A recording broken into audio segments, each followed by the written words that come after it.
I recently had the absolute pleasure of sitting down with Andy Rakich, writer, actor, activist, visionary, dreamweaver, and founder of Atun Shei Films. We recorded this interview atop Carvers Gap on the North Carolina-Tennessee border, right as Andy was wrapping up a section hike on the Appalachian Trail. Despite being at the tail end of his hike, he generously gave a couple hours of his time to talk with me, and we covered a lot of ground. We dug into everything from Civil War history to Indigenous history to animal rights, the ethics of veganism, and of course we also touched on Andy's thoughts on cinema and his approach to filmmaking. Huge thanks again to Andy for making this conversation happen. Like many of you watching this video, I've been a longtime Atun Shei fan, and getting to chat with Andy was kind of a bucket list moment for me. Our conversation was memorable, thoughtful, and honestly, just a lot of fun. For those of you who haven't met Andy in person, I can confirm that he is in fact a great hang. Of course, no surprise there. And while this was our first conversation, I very much hope it will not be our last. Before we dive in, a quick heads up. This was the Holler's first time recording out in the wild. We're used to doing things in a studio, but this time we were literally on the Appalachian Trail with a new set of mics. I'm not trained in outdoor cinematography. And effectively, Andy's audio came out pretty good. Mine had some clipping issues. Turns out I'm a bit of a loudmouth. We've done some work to clean things up. We've also touched up the video as best we can to deal with the tricky lighting situation out there. This is all to say that if this video looks a little more rugged, looks a little more unpolished, a little more on the fly than what you're used to from us, well, that's because it was. But we think you'll agree it was well worth the effort. So with that, we proudly present my conversation with the one and only Andy Rakich. Great. It's recording? Yeah, we're good for recording. Can confirm? Yeah. All right. Man, well, we'll just get this started. Yeah, okay, so everybody, I am here literally on the North Carolina-Tennessee line, hopefully on the right side of that line. I haven't checked, but there's only one sod of that line to be on. I'm pretty sure we're not. We're in the state of Franklin. How about that? Yeah, there you go. Sevierville is about, I don't know how many miles that way. But I'm here with my pal Andy, and some of you may know him already from his awesome work he does with Atun Shei Films. This is kind of a big Field of Dreams moment for me as a content creator, because I have been following your content since right before, I guess, the pandemic. So you said you kind of got in early, yeah. Yeah, so I was a history teacher. Did North Carolina history, civics, U.S. history. I'm also just a nerd, and really nobody's out there doing the content that you were doing, and certainly not doing it as well. So this is just a really exciting opportunity for us to talk about some things that are, I think we have a lot of areas of mutual overlap, and so for folks, fans of the Holler who are listening, we usually talk a lot about North Carolina politics and culture. We're probably going to talk a little bit about some North Carolina stuff, but you can expect us to tread into a lot of different areas, from history to, I would love to talk about Indigenous ecology. I just finished rewatching your awesome long-form piece on that. Talk more about the ecological cathedral. Yeah. And then also maybe some the ethics of animal rights and veganism and stuff like that. The whole write up here, I got all these notes, so we don't have to get through all of them, but I got some cool stuff I want to dive into. Sure.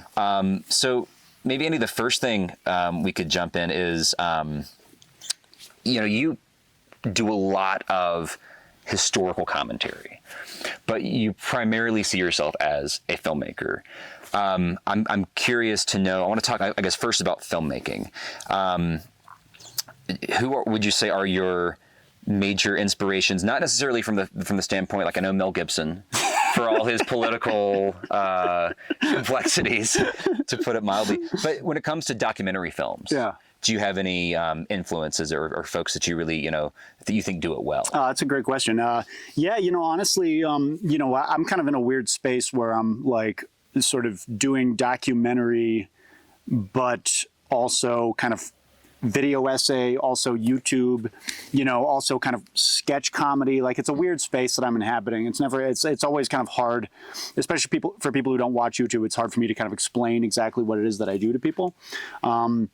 I think like one of my favorite documentaries of all time is Peter Watkins' Culloden. It's a BBC documentary from the 60s. Okay. That is a docudrama. So basically the conceit is that it's like a 20th century news crew getting dropped into The 45. Wow. And like interviewing Bonnie Prince Charlie and interviewing, like the government troops and stuff, and following not only the battle, but sort of the ravaging of the clans and the destruction of the clan system afterward. It's a devastating documentary, but it's shot in the cinema verite style, done extremely low budget. They had like 10 extras, a horse, and a cannon, but they really, really pulled it off. And it really feels like you're in the middle of a huge battle. And, some of the historiography is a little out of date. How could it not be? It was made, more than half a century ago. But just the black and white photography, the performances, the makeup, the shot choices, I think what that movie really represents is something that I try to do that I don't see many other people like in the same space, is basically sort of melding kind of narrative and documentary elements, melding kind of like the sort of conventions of fiction film with like an educational documentary experience, right? I just don't think there's any reason why like learning can't be this like transcendently emotional experience. Yeah. And especially in terms of cinema, which I think is like uniquely qualified as an art form to be able to sort of transport you to those places. Yeah, I see the docudrama thing done so poorly so often. Yeah. Like when I'm teaching in the classroom, I'm looking for something like there's this one I think of that has it's a YouTube video about the Battle of Camden, and to me it's like everything that's wrong with how docudramas are done. I mean, first of all, like the depictions themselves, the material culture is way off, right? Yeah. It's like, okay, you went to the Oriental Trading Post and ordered the foam, tricorn hats or whatever. But beyond that, like the people they have on, there is, especially when you're dealing with topics in American history, the like pseudo-patriotism, the jingoism. Sure, yeah, it's always like some retired Marine colonel who's like, and General Gage is going to show up with the biggest, baddest army, and he's going to be set running with the tail between his legs, right? And it makes a caricature out of what could be, like you said, a transcendent experience. Sure. Yeah. Have you been to Culloden? I have not. I would love to go. So what you were describing, so in 2015, I had a chance to go to Scotland for the summer, and I went to Culloden, and the visitor center is one of the most well-executed visitor centers at any historic site I've been to. And you go inside this room. You know how they always have like an educational film? You go inside this room and like the walls are just like blank white walls, and a projector comes down and projects onto the four walls. Oh, cool! And you're in the middle, and you see the Crown forces, the clan forces, on one side. You see the dragoons on the flank, and the battle unfolds around you. And at one point, the Highlanders charge through you. Oh, cool! So they just did it so well. It sounds super immersive. Super immersive. Are you familiar with you mentioned the BBC, Adam Curtis? No, I don't think so. Okay, so I would, you should check him out. He is a BBC documentarian. He's maybe up, Ken Burns obviously, but is in the pantheon. But Adam Curtis is up there. The way he does his films is very intriguing to me, and I could see you really falling in love with it. The BBC essentially just gave him, unfiltered access to their archives. Cool. He's one of the few people who just has like the key to the city at the BBC. And all of his films, he doesn't interview experts. There's no dramatic recreation. He just uses BBC archival footage, and a lot of it's B-roll. So one example, there's this one that my girlfriend and I are making our way through. It's called Trauma Zone. It's about the sounds like lighthearted, Yeah, exactly. It's about the collapse of communism and democracy in Russia. So it starts in 1985 with Gorbachev's ascendance, and it ends in 1999 with Putin's ascendance and the start of that autocracy. Sure. But the entire film is just archival BBC footage from these camera crews who were just in Russia shooting B-roll footage. Oh wow! And occasionally he'll throw up like some 12-font Arial font text to contextualize what you're seeing. Yeah. But he just lets the people themselves tell the story. And the footage kind of speaks for itself. Absolutely. And as somebody who's interested, in the cross section of history, politics, and filmmaking, it's a really great showcase of how you can just let your subject tell the story. Yeah, absolutely. Yeah. Absolutely. No, that's awesome. I wonder if we should explain to your viewers and listeners why we're sitting in the middle of the woods. Yeah. So what kind of brought us to this path? The viewers will be aware. Well, I was hoping if we did explain it, it would sound more compelling and mysterious. That's true. You can cut this out. You're in the middle of a section hike through the AT, and how this came together was I emailed you and was like, hey, would love to do an interview. You, graciously agreed. And, for many reasons, in person is preferred. Sure. For one, I mean, I've done remote interviews for the podcast, and there's like a stiltedness to it. Yeah. Zoom sucks. You always feel like you're waiting for the other person to stop talking, and then not because you want them to stop talking, but you're trying to figure, okay, when is my cue? Depends on the person, though. Depends on the person. That's true. That depends on the person. Yeah. But there's just an unnaturalness to it. Yeah. So yeah, but thankfully we were able to make this happen. We were able to make it happen. We came out to meet me on the trail from Alamance County, by God, North Carolina, and Nice. caught you on the trail and coordinated. Yeah. So we are now on the Tennessee side of the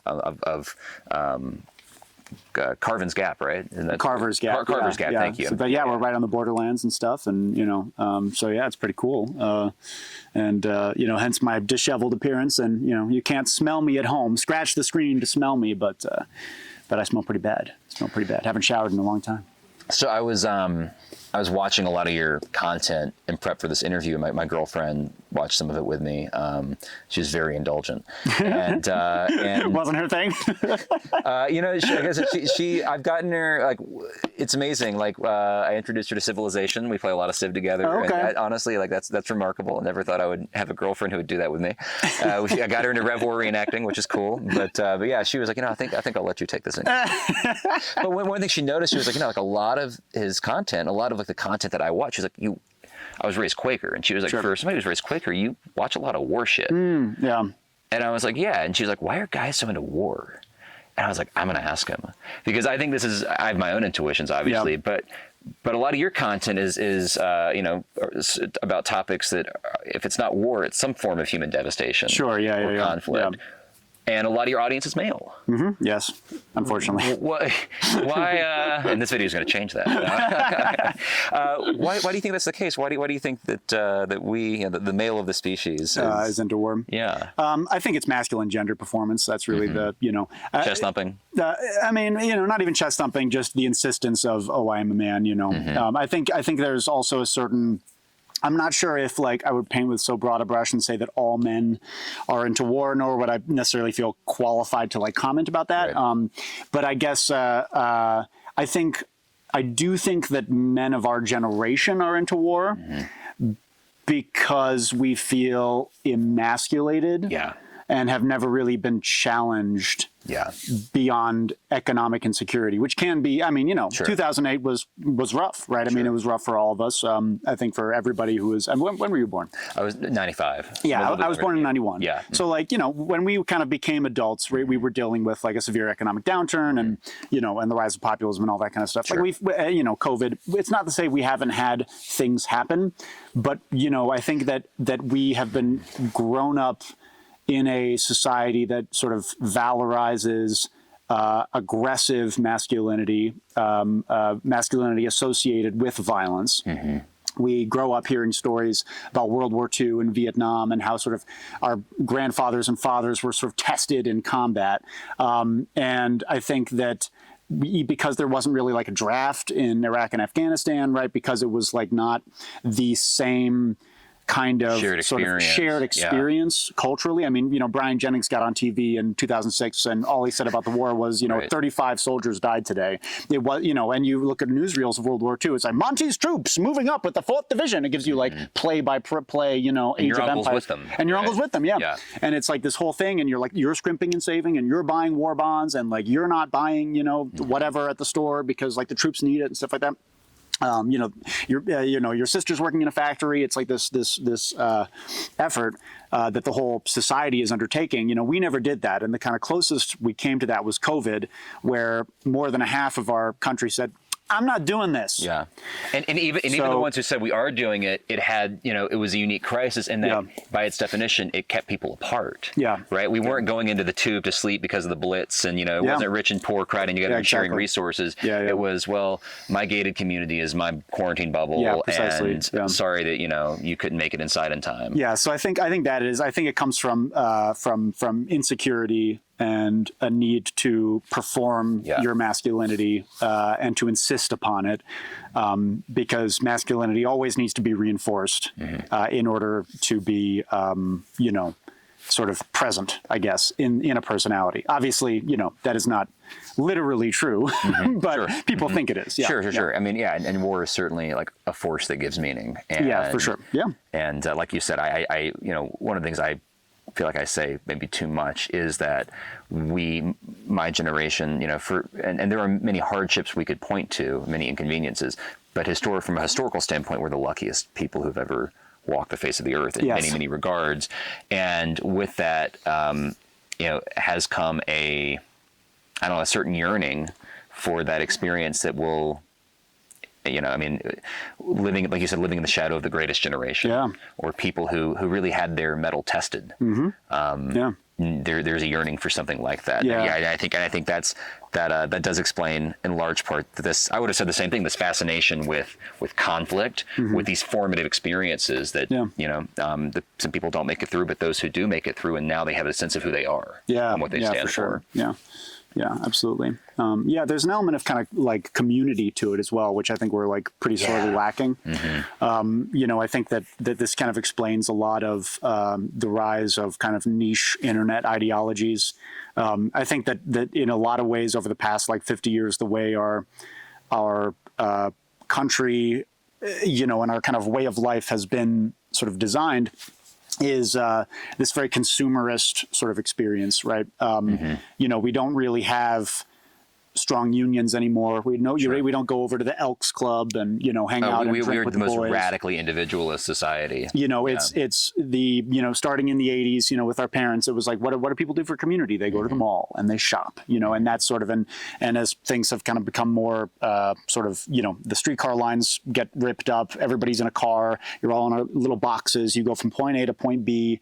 You go, you shop, you go to work, you go home, and you're just in this little box and you're getting funneled around to these little places, and society is just encouraging you just buy, consume.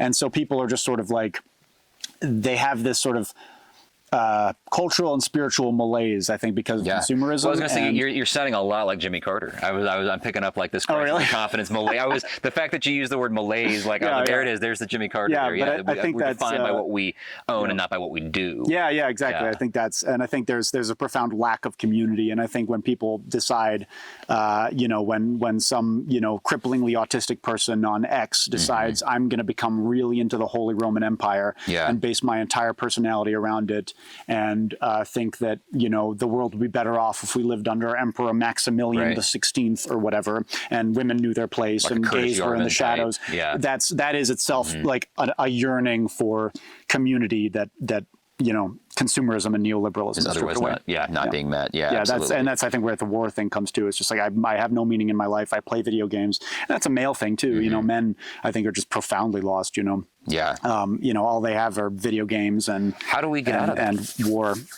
community. Community. Unions. Become a Mason. Join the Masonic Lodge.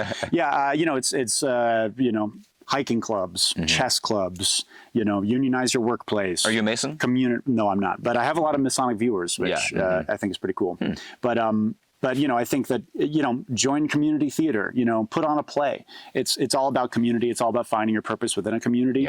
Unfortunately, sort of all the structures, I think, of our society are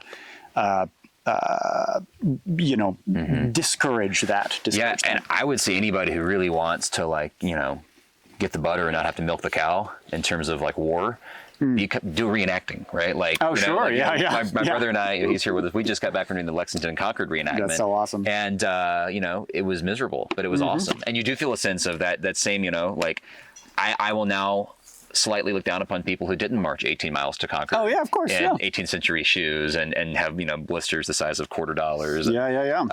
So you can get a lot of that same sense of. And there you go. That's a community too. Join a reenacting group. And the clothes. I mean, 18th century, coats. It's a sexy look. It is. It's an incredibly sexy look. Do you have wigs? Do you put on wigs? I'm saving up for the wig. Yeah, the wigs are expensive. Yeah, the wigs are quite expensive. So maybe that's. I was going to say Patreon. support we got some things we got to get. We got to get a gimbal first. So the gimbal will come before the wigs probably. Oh yeah.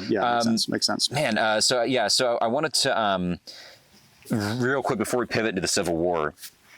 a recurring theme on our podcast has been me plugging the horror film Nosferatu because I saw it in theaters and I was I love horror and I was just so impressed by that movie for a variety of reasons. And my co-host Quinn kind of rags on me occasionally because it's like one of my icebreaker questions with a guest, like, what do you think of Nosferatu? And I don't think he's seen it yet. What's your elevator pitch for why Nosferatu is such a damn good movie? Oh man, well I have a whole video about it. Did you see my video with Justin? I saw most of it. Okay. Yeah, I saw most of it. Yeah, great video. Yeah. I with the vampire teeth. I had my fangs. You dressed up for it. I really like Nosferatu. I think that we're really lucky in to have in Robert Eggers a mainstream filmmaker making big budget movies who has such a wonderfully nerdy sort of attention to historical detail, just a reverence for it, and I think the more it sort of sat with me, the more I think that Nosferatu is like by far his best film. Yeah, I agree. I think Lighthouse is a close second. Lighthouse is awesome. Really good. Lighthouse is awesome. I really did not care for The Northman. I made a video about it. But my audience ate me alive. It was a very unpopular opinion. No, it was a hot take, but I saw The Northman on a plane, which maybe is not, it was a small screen. But even if I'd seen it in a home theater with surround sound, I thought it was turgid and I felt like I was let down. I really did not like it. But I'm more than willing to forgive it. Sorry, Rob. Look, he more than made up for that. Nosferatu is incredible. I think Nosferatu. Actually, I listened to Frankenstein on this hike on audiobook, and it made me think about Nosferatu in a whole new way, because Frankenstein is sort of the prototypical Gothic romantic novel, and it's and I think there's this.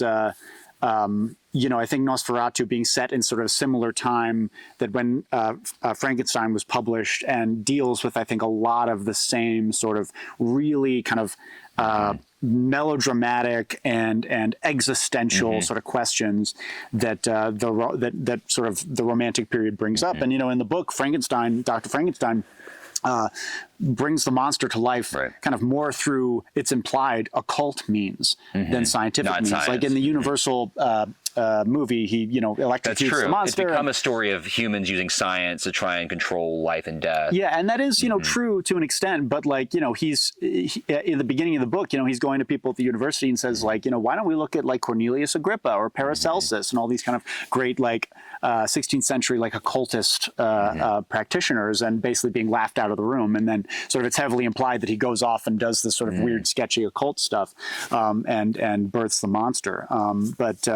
But yeah, I found I really loved. I've read it before, but I really felt sort of this new wave of love and passion for that book, and especially so close after seeing Nosferatu, really made the connection. My buddy Justin Sledge, who is an expert in Western occultism, who I made that Nosferatu video with, mentioned that Count Orlok in that movie is kind of this huge hulking phallus. He's this giant bald penis who, at the end just ejaculates and sort of becomes shriveled, and I think that's Frankenstein's monster to a T. I think Frankenstein's monster is this monstrous, disgusting phallus, and in a way, he is Frankenstein's. He's not just Frankenstein's monster. He's Frankenstein's monster. He is this sort of represents this dark, sort of almost queer, sort of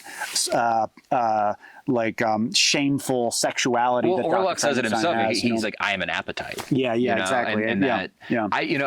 I drew. I don't think this was Eggers' idea at all, but I saw in Orlok a very Trumpian figure of just somebody who is an appetite, who is simply, existing for the purpose of satisfying their next impulse, is not guided by any ideology or any set of morality or amorality even, but just pure id. Just exactly pure id. Exactly. Yeah.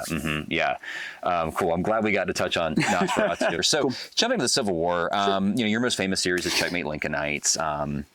And that series really took off, and I really appreciate how you ran with it. And there's a certain point when I would check YouTube and I would see that the next episode was updated, and I get excited, and then it would just it's 30 minutes long.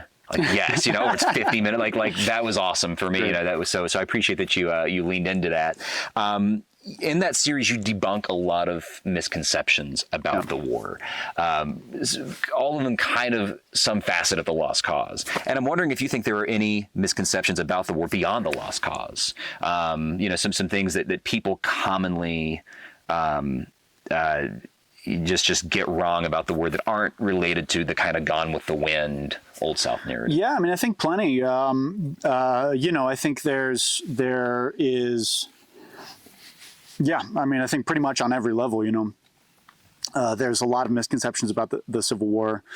The lost cause certainly kind of stands sort of alone in its own category because it became this phenomenon. The Civil War is like the moment that America, I think, became a nation, right? It's sort of, you see it in Europe, this sort of rise of nationalism around that time. And I think we very definitively became like a nation in the modern sense with the completion of the Civil War, Well, that's one thing Shelby Foote talks about. I know Shelby Foote's a complex figure in a lot of ways, but one thing he says that I think is indisputably true is it took us from an R to an is. We went from the United States R to the United States is. It made us a singular. I mean, I think there were different visions. I think what we saw in the Civil War was there was two different visions of American nationalism. You know what I mean? I think it was going to go one way or the other. It was, with the North, you had this very sort of modern, kind of bourgeois, industrial kind of like global vision of what America was going to be. In the South, you had a similar kind of expansionist sort of ideology. A lot of people don't know the Confederacy. Many of its intellectuals fully intended Cuba, for Mexico. Not even Cuba and Mexico, just like the West and stuff. Right. They fully intended to, and also just with just trade and just sort of diplomacy, they fully intended to eclipse the North as essentially the preeminent continental power. So, but obviously they wanted to go about it in a very different way, right? I mean, everything was aristocratic. Everything was based on sort of this, you could almost say semi-feudal kind of society that was happening. And so sort of looked at in a macro sense, it is really kind of this this defining moment which allows America to become sort of the industrial power of the 20th century, the world power that built the bomb, all this type of stuff. But I mean, as far as general sort of specific misconceptions, it's, I think that a big one is kind of it's kind of hard to even know what to call it. I'm not even sure it has a name in literature, but it's kind of like the early 90s, Ken Burns' Civil War, Ron Maxwell's Gettysburg, sort of this valorization of this romanticism of the Civil War, this sort of fraternal conflict where like nobody was really... This War of Brothers, nobody was really a bad guy. Everybody was sort of doing their duty and what they thought was right. And I think that there's I think that that's like a very convenient way to deprive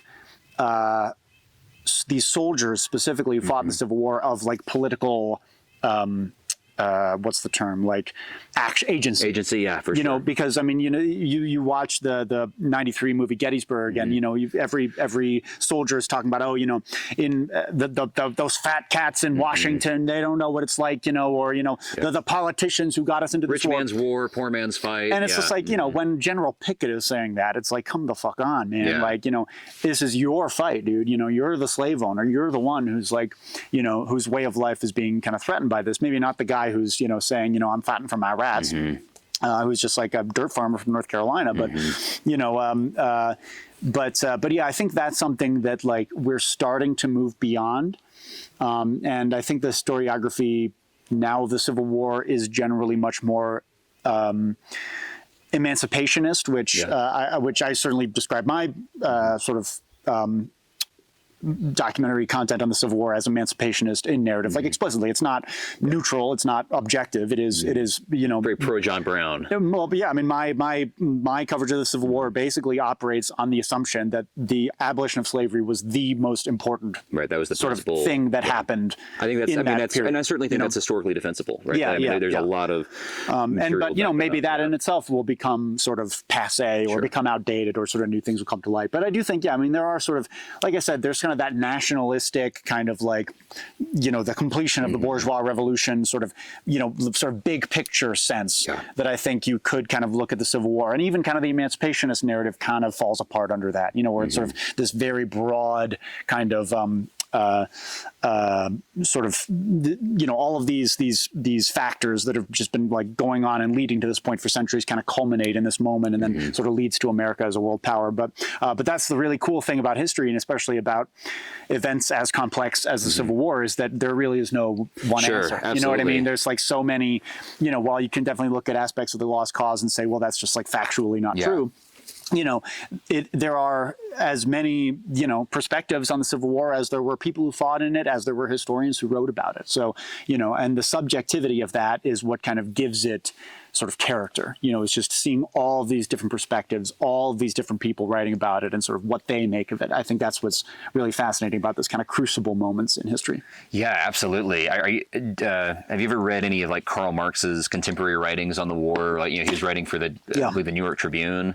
Yeah. And his fan letters to Lincoln. Yeah, his fan letters to Lincoln. I mean, that was one of the most eye-opening things for me as somebody who is the Civil War is kind of my first love historically. That's what I keep coming back to. Right now, I'm on a Battle of Hastings kick. But are you from Alamance? Oh yeah. Okay. So family. We've I've got on my mom's side. We have Southern, Confederates, folks who in South Carolina owned slaves. One of them died at the Battle of the Crater. Oh wow! Got to hold his sword at the I think it was the Chester County Museum of Historical Museum in South Carolina. That's my mom's side. They were Southern slaveholding Methodists. Wow. And my dad's side were Quakers, abolitionists, and have a very proud history. I mean, I didn't do it, but I'm proud of the folks who I came from who didn't fight for the Confederacy and were impressed into service. One guy in particular, William Hockett IV, refused to hold a gun. And so they tied a gun to him and marched him to Gettysburg. And he was captured. I'm cutting some parts out where, he was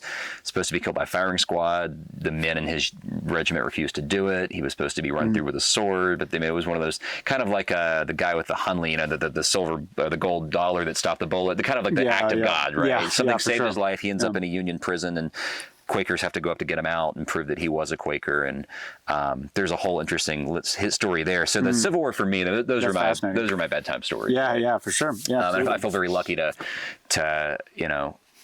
I didn't read a lot of fiction growing up because I look back and who needs fiction? I was when so you've got, enamored with the deeds of people who walked in places that were real to me and familiar to me. Absolutely. But Karl Marx is interesting the way he talks about the genius of Lincoln, and most leaders throughout history use the language of liberty and equality to accomplish wars of capital, whereas Lincoln is using the language of capital to execute a war for liberty and equality. And I think that's very true. I think that is just brilliantly said and so fascinating. And when you talk about the romanticization of the war, I think that is I think it's exactly the thing that we consistently get wrong is that, Shokin Farewell, reading that sappy letter about, I don't understand. Dear Margaret. Yeah, exactly. If I should fall. When I teach the Civil War, right before we move on to Reconstruction, there's an anecdote. I think it's kind of apocryphal. I don't know, but I think there's a lesson in it that I think really helps explain the ensuing 150 years.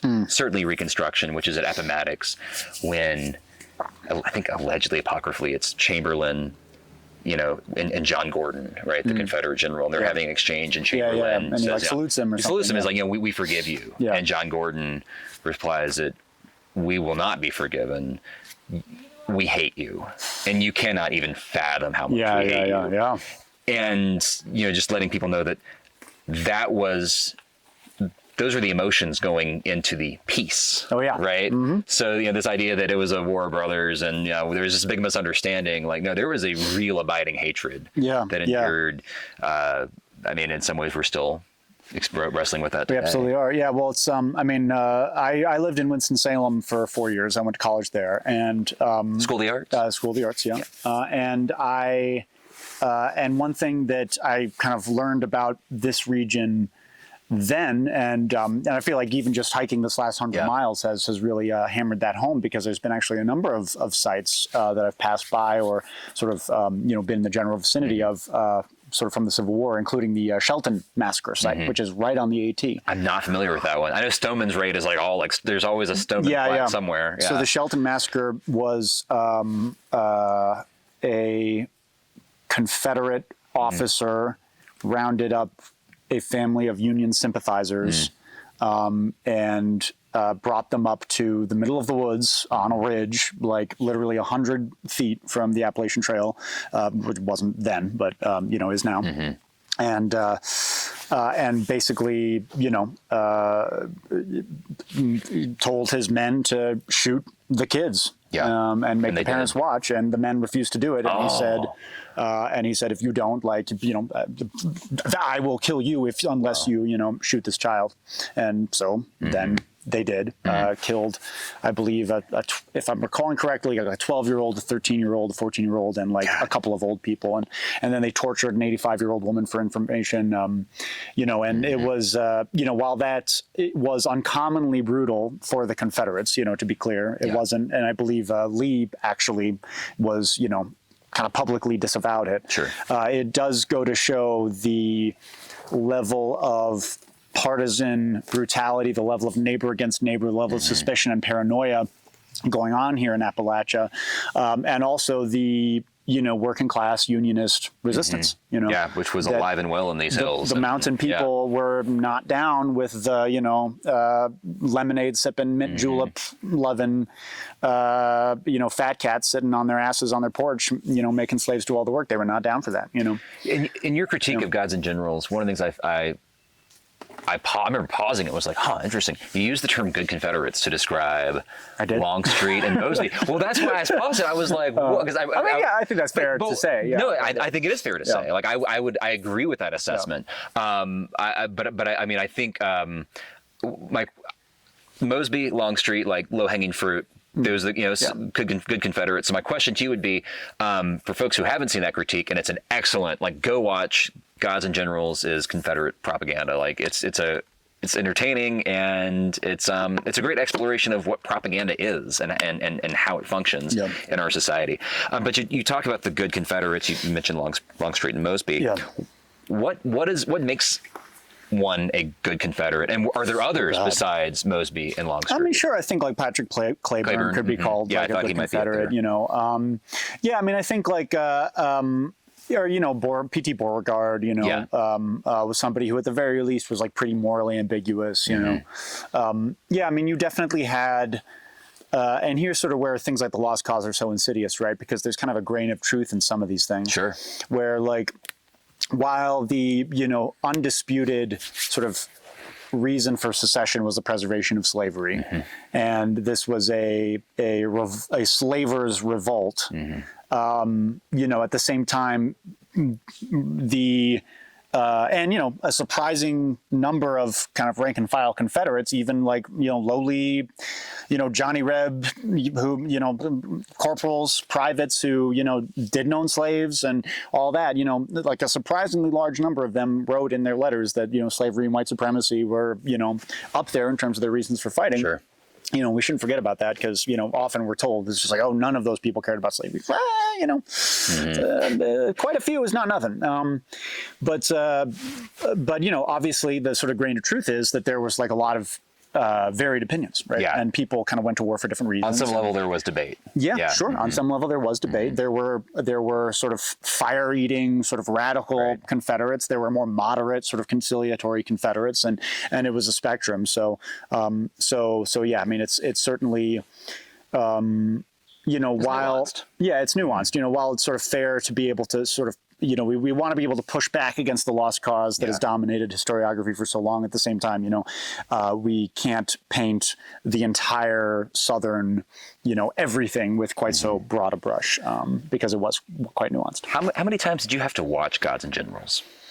Oh, I don't know, a few. Yeah. I mean, because I was like, man, some of these observations and criticisms are very I've seen it a couple times and I missed it, right? Yeah. And as I've seen it a couple times, it's a horrible movie, but material culture. Oh, the material culture is amazing. If you want to see like what did the sacking of Fredericksburg maybe look like, well, Gods and Generals is maybe the place. Just watch it with the sound off and with a Bauhaus album on top of it or something. I met Ron Maxwell. Oh, really? He came to my college. I went to Roanoke College in Virginia. My senior year, he came to do a talk for one of the frats. It was like his fraternity. Obviously, he's a frat guy. So I think somewhere there's a blurry selfie of me with Ron Maxwell and me telling him like, weird movie, but also an integral part of my childhood. To be honest, that Gods and General review, I haven't seen it in like 5 years. I barely remember what I said in it. So no, you probably remember it more holds than I up. do. It holds up. Okay, Look, I'm also curious.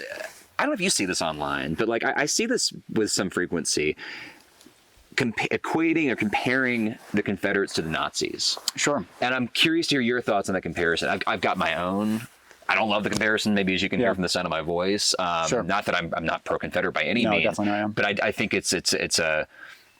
I don't think it's a good comparison, but I'm curious to hear your thoughts. No, I don't think it's a good comparison either. I think I think obviously both were white supremacist projects, and like that is a pretty crucial similarity. But no, I mean, the Confederates did not, murder people on an industrial scale. You know what they were I mean? not Like, explicitly genocidal. There also I mean, wasn't a cult they were toward indigenous people. They certainly were. But I guess I mean that in the sense of like, in Nazism, you have a couple things fused together, right? Which is like industrial genocide, futurism, cultural personality, social Darwinism. Whereas the Confederacy was, I think, a radically conservative. Yeah, it was a slave republic. Exactly. And I think like there was definitely kind of elements. There were sort of proto-fascist elements of Confederate thought. Like I go into that a little bit in Checkmate Lincolnites. I think there were or I shouldn't say proto-capital or proto-fascist. I think pre-capitalist strains. I think there were I think some influential and powerful people in the Confederacy sort of looked with nostalgia toward kind of the chivalrous days of knights and like fair maidens. Even. I mean, you see, that opening title crawl in Gone with the Wind. It's just like the chivalrous days of gallant knights of master and slave. I think there was this sort of nostalgia for a pre-capitalist kind of sort of like world. That was divinely ordained, divinely ordered. Yes, there was almost exactly. like I mean, the godless Yankees, right? Yes, precisely. I think there. So I think like that was. You look at the writings of somebody like George Fitzhugh, who was not, who was popular but not influential. I think many people have called him proto-fascist. Maybe I have. I probably have at some point. But I would kind of revise that and say, I think he was actually pre-capitalist. I think he was so regressive that he basically wanted to go back to, feudalism, essentially. And so I think there was like like an aristocratic kind of semi-medieval kind of strain to the Confederates. But yeah, I think I think Jefferson sort of Davis was certainly not Adolf Hitler. No, he was not. Yeah, and I do think that to some extent, while I think it's like, while somebody like you with Confederate ancestry is, perhaps wise to not take pride in that ancestry, I don't think that I could understand if I were you being like somewhat insulted if someone said, your great-grandpappy was no better than a Nazi, because, I mean, even if you look at what the Wehrmacht did and the war crimes that they perpetrated, I mean, the Confederates were the Confederates, right? They were not the best people in the world, but like they were not murdering people, they were not, doing like, Jason Isaacs and the Patriot type of stuff. They were not burning churches, full of people. You know what I mean? Like it was just not on the same level at all. Yeah, I think that's true. I mean, I think the comparison kind of stops at they were both white supremacist projects. Yeah. And I do think there is a valid critique in terms of, like in the same way that we should not memorialize the Nazis, we should not memorialize Confederates in the way that we have done so. Like I think in terms of, maybe there's a comparison in terms of when we talk about the process of memorialization and commemorating history. I could see a comparison there. But yeah, I mean, I think we're about on the same page there. To kind of pivot to, we're on the Appalachian Trail, literally, and you did I alluded earlier in this conversation to a video you did on the ecological Indian and portrayals of Native American culture, Native American environmentalism, and the historical realities, and how those two things sometimes conflict and sometimes agree. My first question is on this topic: what are your thoughts on land acknowledgements? I think they're pretty harmless. I don't have like particularly strong feelings about them. I think that sometimes they can be indicative of, a possible kind of maybe sort of over focus of identity politics in progressive spaces. I think identity politics are super important, and I just don't think we should overdose on them. That said, are super important or aren't super important? Are super important, but we just shouldn't overdose on them. That said, however, I'm fully open to the possibility that I'm just a fucking clueless white guy. But, for sure. We all have to have that caveat. But yeah, I mean, I think, I think that, I generally think they're pretty harmless. Okay. Interesting. No, the reason I ask is like, this is something I wrestle with. I've taught at a school that did land acknowledgements. I've got a lot of pretty progressive friends who are, commonly will do a land acknowledgement in certain contexts or occasions. On the one hand, I think I'm seeing it from the same standpoint of I think it's generally pretty harmless and comes from a well-intentioned place.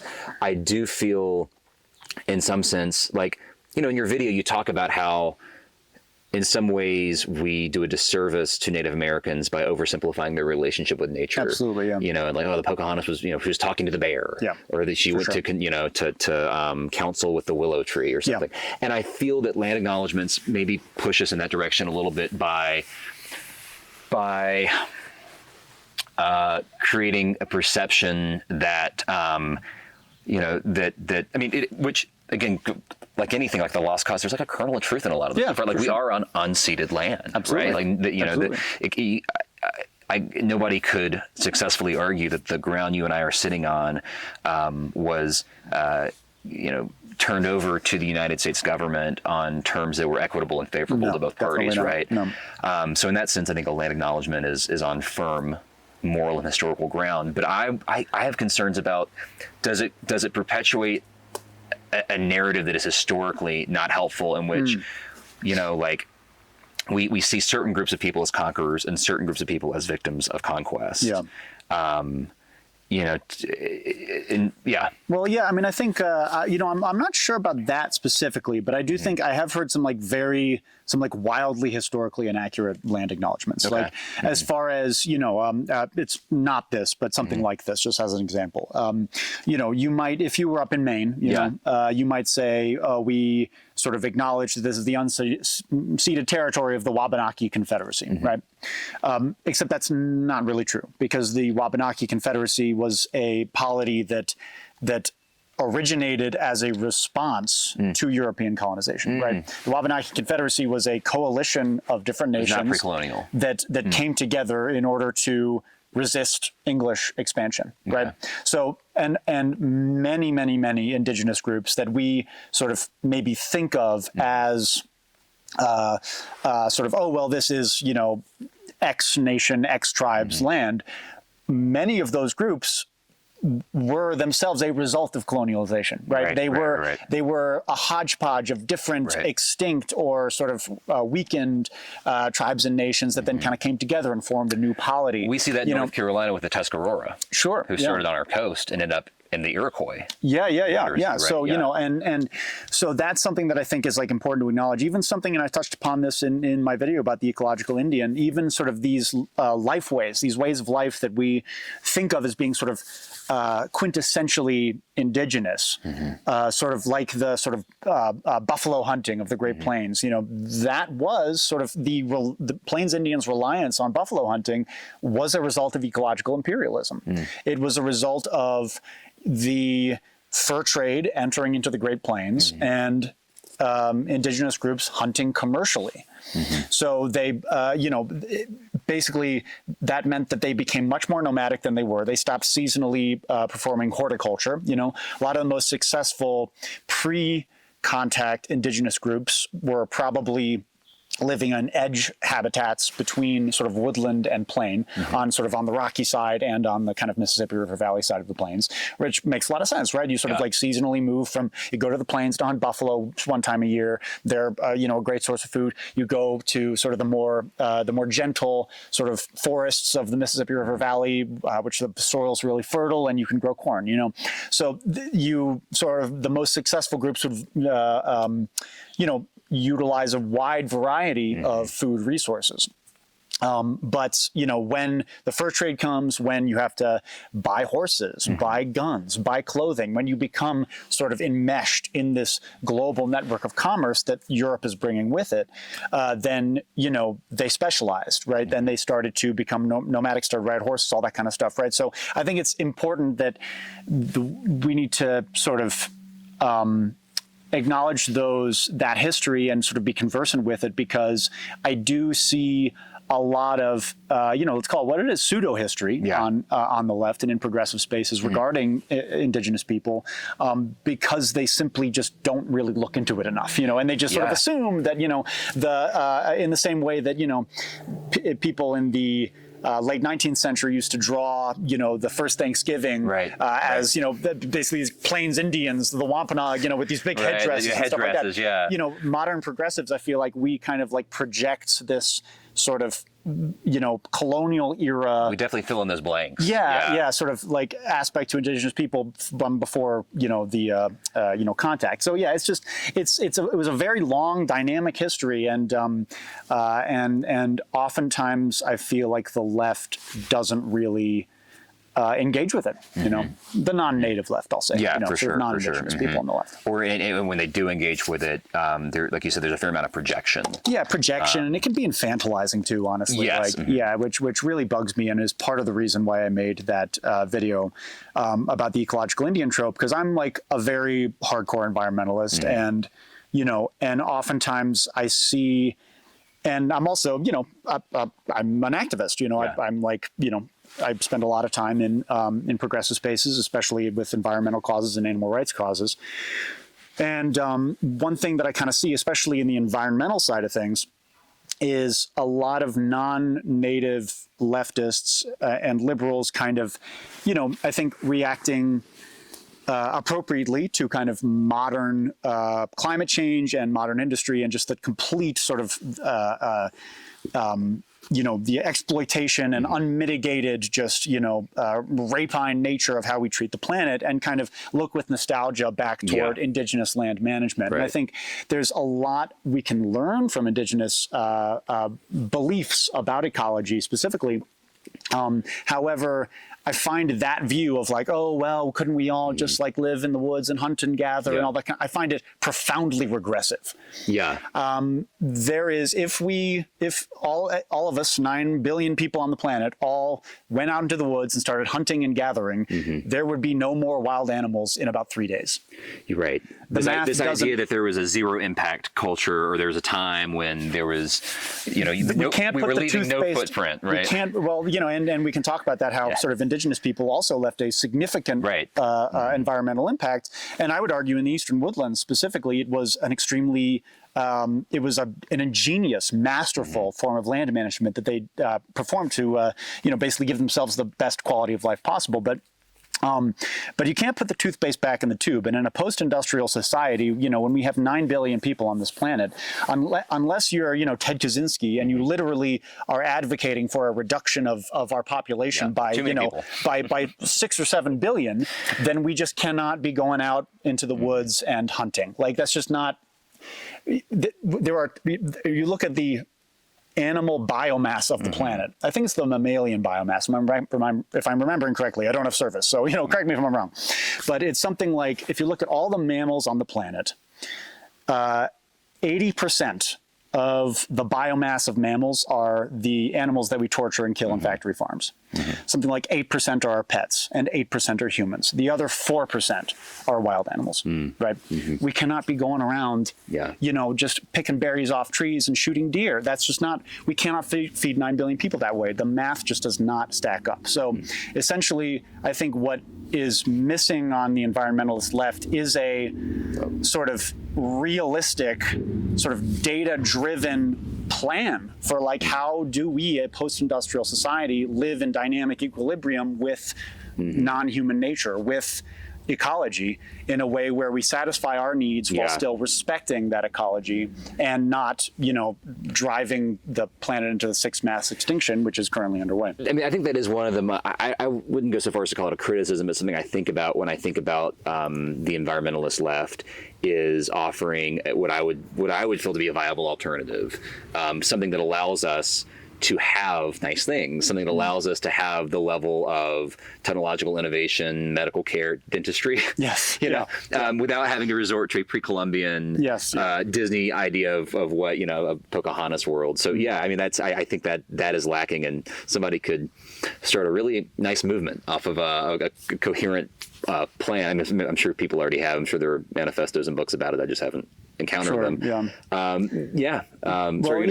There was, there was serious kind of, resistance against sort of the I guess, ecocidal industries, let's say, back in the 90s and 2000s. I think the environmental and animal rights movement had real power. There was kind of a moment there with, like, the pushing back against globalism. Now all those forces have, like, shifted to the right in terms of anti-globalism. Sort of the crunchy kind of left. And there was, and I think, we, at the same time, though, I feel like you look at sort of the environmentalist movement of the 90s and 2000s, and, there is this sort of perception that, they were just like these crunchy hippies and stuff, and there's a little bit of that, I'm not going to lie. But, you look at something like GMO foods, remember, like, how it was like, people were really against GMO foods, and, we kind of hear about, like, so these hippies, they think it's not natural, and, like, it should be of the earth, man, and all this type of stuff. But in actual fact, you read, like, old, Earth First zines, this great old environmentalist group, Earth First, and they talk about the anti-GMO thing wasn't because it was natural, it was because they were profoundly against corporations. Yeah, I was going to say that's the real ethical. Basically, patenting genetic material. Right. And I think, like, wow, when you put it that way, as this sort of this anti-capitalist stance, it starts to seem a lot less like, ooh, crunchy hippie, woo woo, and becomes this, like, actual actionable thing. And so I think there was a moment in that time period where you saw things like the Stop Huntington Animal Cruelty campaign, this huge anti-vivisection campaign in the UK and US. To just name one example, the Earth First movements, all this sort of, like, tree sittings, people sitting in trees, out in Oregon and stuff, like, the sabotaging of lumber companies that were going to take down old growth forests. And it was sort of driven by, in a lot of ways, this kind of biocentric outlook. And I talk about this in my Ecological Indian video. There's sort of this difference in how we treat ecology between anthropocentrism and biocentrism. Anthropocentrism essentially is this idea that humans are the pinnacle of creation, that we are special, that we are sort of innately superior to all other form of life and have dominion over it, and essentially can do whatever we want with it. I guess a lot of folks who hold that view happen to be religious, but you don't have to be religious to be anthropocentric. I would say 98% of people hold an anthropocentric view. Consciously or not. And then you have a biocentric view, which is this idea that no, we are sort of one animal among many. We're in a special position. Our unique intelligence gives us certain distinct advantages, but that essentially sort of non-human natures are themselves sort of worthy of respect and have a right to life and all this sort of stuff. And that was a real facet of the environmental movement back then. But then came the Patriot Act, and then came the Bush administration. And we had this, what we call in activist circles, the Green Scare, which was the jailing of environmental and animal rights protesters and activists as terrorists, as eco-terrorists, for things like property damage, for things like, essentially activism that was getting a little too effective. You know what I mean? With Stop Huntington Animal Cruelty, you had a corporation, animal testing company, big enough to be listed on the NASDAQ, basically brought to its knees by protests and by direct action. They were hemorrhaging millions of dollars, had to shut down facilities, had to come to the government for help. And boy, the government did help. And a lot of activists were jailed for years, and I think that's when we kind of saw what I would consider to be sort of the most effective sort of recent challenge to the ecocidal industries that are perpetuating the climate crisis. I think we saw, government repression pretty much end that. And I think that, unfortunately, and I say this as somebody who is, very active in these movements, right? This isn't necessarily a criticism. I'm not trying to put anybody down. It's just sort of a realistic kind of assessment of where we're at.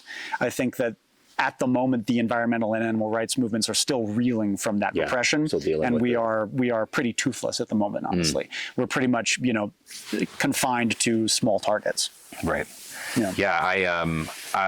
Sorry, big tangent. I know you wanted to talk about some ecological stuff. We can come back to the Native American thing. But actually, I want to stay on ecology for the time being. My brother Will sent me a video a while back of an activist, I guess presumably in New Orleans, with a gun to their head.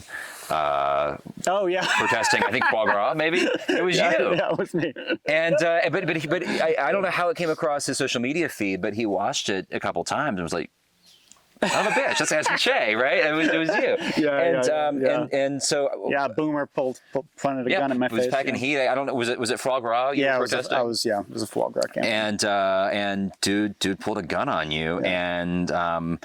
I mean, I guess, I bring this up to say, like, I respect anyone who talks the talk and walks the walk, and you're out there organizing, and you're out there trying to make a difference, and so this isn't something that is purely theoretical for you. This is something that is pragmatic and something you put into action, which I respect and appreciate. Well, thank you. I appreciate that. And talking about anthropocentrism, watching the video that you made on the ecological Indian, I had epiphany might be too strong of a word, but a moment of my own anthropocentrism. When you talked about how writing the script, I guess on Google Docs or something, of the video, you were talking about a whale that was going to be killed by the Maka Nation? The Maka. The Maka. Thank you. Fishermen of the Thank you. The Maka. Yep. And describing the whale's suffering. And Google Docs kept switching your his to an its. Yeah. Describing the whale, his suffering, his body, his flipper, whatever it was, right? And that switch that we do, most of us subconsciously, taking an animal from a his to an its. And it's not all animals, our dog is a he or a she. Yeah, for sure. But it's the ones that we've deemed worthy of exactly. Life. Yeah. That, I had a moment there of like, it was. I guess what I'm trying to say is, your point was well taken, and it made me think of how, in so many ways in our society, we bake in our own exceptionalism and set ourselves apart. And it's like it's the unconscious bias, right? Yeah. And those are the most insidious ones, right? It's like, and especially, I'm sure we both can relate to this to some extent. and I don't want to sort of have Yankee carpetbagging exceptionalism here either. I was raised in a small white town. We're both white guys, and I'm sure, certainly for me, I don't know about for you, but there was definitely sort of growing up in a small town of like, 90% white people. There was definitely kind of a point where I sort of, went out into the world. And, I moved to North Carolina, moved to Winston-Salem, was surrounded by a much more diverse crowd of people. And I was like, oh, you know what I mean? Yeah, I have to be, I had kind of a bit of a come to Jesus moment. It was like, oh shit, like this whole racism thing that our teachers said, it was like back in Alabama a long time ago. No, that's like still here. That's still around. So, my story here is actually really like, I never had that experience. Like I was homeschooled growing up, and I'm actually great. It's great that I get to tell this story with my dad present. But I think my parents did a pretty good job of like designing. That maybe implies a lot of maybe forethought, and maybe it was more of just as we go along, we're building, laying down the track as we go. Being a good dad. We were involved in outdoor theater growing up. There was a historical drama nearby, and so I was 6 years old playing Grand Theft Auto with gay black dudes backstage, waiting for my cue to come on stage and say my one line, and then go back and outrun the fuzz on Grand Theft Auto, Liberty City or something. Yeah. So like I had a very strong sense of diversity, and that's great. There are members of my family. I could think of a couple people who I'm related to, who when they were having a kid were like, "Oh, please don't be born on MLK Day." Not on the day of that communist Marxist, agitator. Oh, God. So like geez. I'm aware, and I have a kinship connection to folks who are in that. That country. Sure. That's just, I never had a moment of like, oh shit, this is, the wool was, you kind of step outside of yourself. That's great. Honestly, that's more power to you and to your family. Yeah. But I think I guess my larger point is that sort of I feel like a lot of us kind of have, those unconscious sort of biases where you're just sort of not encouraged to think outside of yourself because nobody else around you is really thinking outside of themselves. It's in the water, right? Yeah. Yeah, it's in the water. I think those can be kind of the most dangerous things. And sort of, I guess, just to finish up what I was going to say about sort of ecology and about kind of animals, that was sort of an interesting part of that video and that research that I did is I think that that's something about an indigenous ecology that I find, even though I do sometimes I criticize it in that video, that I find sort of much more sort of refined than ours is this sort of very collective view of like animal and plant personhood, essentially of like non-human personhood. It's not based on sort of the Enlightenment kind of ideals, which I think sort of drive a lot of kind of Western conceptions of animal rights, where it's sort of like the inalienable right of the individual, you know what I mean? Which is not to say that that's sort of bad, but I think that the sort of what I really, really love about indigenous North American ecology is that sort of collective idea of like, this tree is my relation. You know what I mean? These animals are my relation. We exist in relation to each other.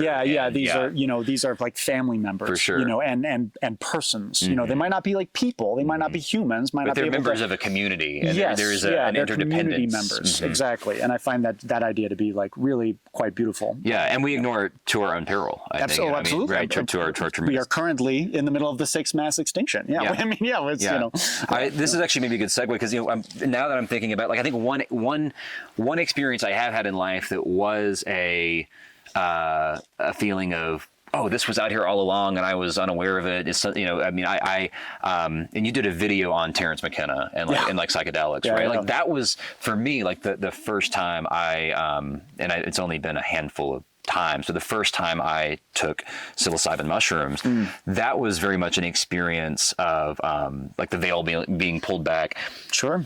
Not necessarily in like a strictly spiritual sense, but in a much more, I remember thinking a lot about just like our society and how it was ordered, and I guess the topic of anthropocentrism came into that, and that feeling of like feeling of the distinctions we make between species are arbitrary. Yeah, they kind of are. I mean, to a certain degree. I mean, obviously, I have more ethical obligations to my dog than I do a rock or an earthworm. Right? There's maybe a grade in which conscious experience plays an important role. Well, it's like sex and gender, right? Like there's biological differences between species. There are biological differences in terms of sex, but there's also kind of how we think about it. Exactly. Right. I mean, like there's no, while there's a definite sort of biological difference between humans and other animals in terms of sort of, well, we can't like reproduce together, but we can try. No, we do. We keep trying. Come down to Lance County. Like, there are distinct biological differences, but like the sort of vast gulf, right, that we sort of imagine between sort of us and other species, and God said to Adam, all of these beasts are for yours, for your dominion, like that. I think science shows, both evolutionary science and animal behavioral science shows that like that space is not as wide as we would like to believe. And I think that sort of it's important to kind of go at it from a data-driven perspective. And I think the data shows that, when it terms to, like a pig is our cousin, a dog is our cousin. These are the experience of being, a pig or a dog or a human are different, but not that different, probably. It's hard to know. To the extent that you feel comfortable talking about it, or could you talk a little bit about your perspective on psychedelics? We're talking psychedelics. No. I mean, I look. That was I went in kind of two different directions there, but it would be curious to hear kind of your thoughts. On that topic. Well, I think there's like it's such a huge topic, and I agree. It was a similar sort of transformative experience for me when I kind of got into psychedelics. I think there's sort of this, I think that they are incredibly powerful. I think they should be used responsibly. I don't think, I don't see them as like a party drug. No, I was gonna say, I feel like for anybody watching this, it would be irresponsible of us to not like say first and foremost, like there is tremendous potential for danger. And personal harm. So this is by no means like an endorsement of irresponsible. Don't take anything we're saying as an excuse to take 8 grams of dried mushrooms to go to a rave. Precisely.